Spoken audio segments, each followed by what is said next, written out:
রবিবার সকালে ধূপগুড়ি ব্লকের মাগুরমারি ১ নম্বর গ্রাম পঞ্চায়েতের বিনাপানি ও পাইকারপাড়া এলাকায় ঢুকে পড়া দুইটি বাইসনের তাণ্ডবে আতঙ্ক ছড়িয়ে পড়ে। ঘটনায় এক শিশুসহ ৩ জন গ্রামবাসী আহত হয়েছেন। তাঁদের মধ্যে একজনের অবস্থা গুরুতর বলে জানা গিয়েছে। স্থানীয়দের সূত্রে খবর, রবিবার ভোরের দিকে সোনাখালী জঙ্গল থেকে দুইটি পূর্ণবয়স্ক বাইসন লোকালয়ে ঢুকে পড়ে। আচমকা বাইসনের হামলায় আহত হন গোপাল ঘোষ বয়স ৬৭, সুনীল রায় বয়স ৫১ এবং জয়জিৎ সরকার বয়স ৬। গুরুতর জখম গোপাল ঘোষকে বন দপ্তরের কর্মীরাই উদ্ধার করে দ্রুত হাসপাতালে নিয়ে যান। অন্য আহতদেরও প্রাথমিক চিকিৎসা করানো হয়েছে।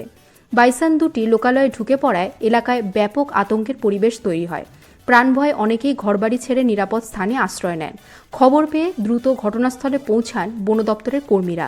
দীর্ঘক্ষণ চেষ্টার পর পরিস্থিতি নিয়ন্ত্রণে আনতে একটি বাইসনকে ঘুমপাড়ানি গুলি করে কাবু করা হয়। অন্য বাইসনটিকেও জঙ্গলে ফেরানোর চেষ্টা চালানো হচ্ছে বলে বন দপ্তর সূত্রে জানা গিয়েছে।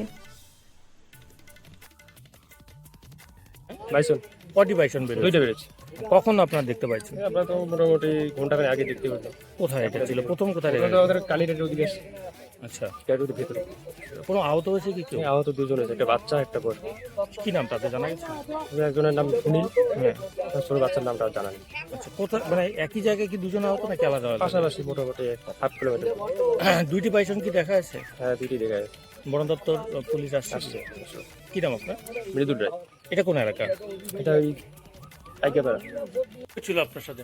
আমি বাড়ি এসে ধরছিলাম, হুম, আসার সময় ওইখানে আমাকে তাড়া করে এইখান থেকে দৌড়ে যায় এক ভাই, আমার চলে যায় আর আমি ওইখানে পড়ে যাই ওদের বাড়িতে। হুম, বাড়িতে লোক ছিল, কে আসবে বাসাইতে, হুম। ওরম করে ওইখান থেকে জীবন দান পাই সামনাসামনি। আচ্ছা, আপনাকে কি মানে ধাক্কা বা এরকম কোনো কিছু? একটু ধাক্কা মারছে, হালকা ধাক্কা মারছে, মারার পরে এইগুলা কাটা গেছে এইখানে এইখানে এইখানে আচ্ছা। গেছে আমার, ঠিক আছে। কটা পায়ের ছিল মধ্যে গেছে। বাইসন? কটা ছিল? ভাইজন এখানে একটাই অত্যাচার করতেছে বেশি, আচ্ছা, ওই যে এইদিক দিয়ে দৌড়াচ্ছে। আপনি কি হাসপাতালে যাবেন চিকিৎসার জন্য? হ্যাঁ, হাসপাতালে যাবো। কি নাম আপনার? আমার নাম রহিদুল ইসলাম, এটা কোন এলাকা? এটা ঝাড়মাগরমারি এলাকা।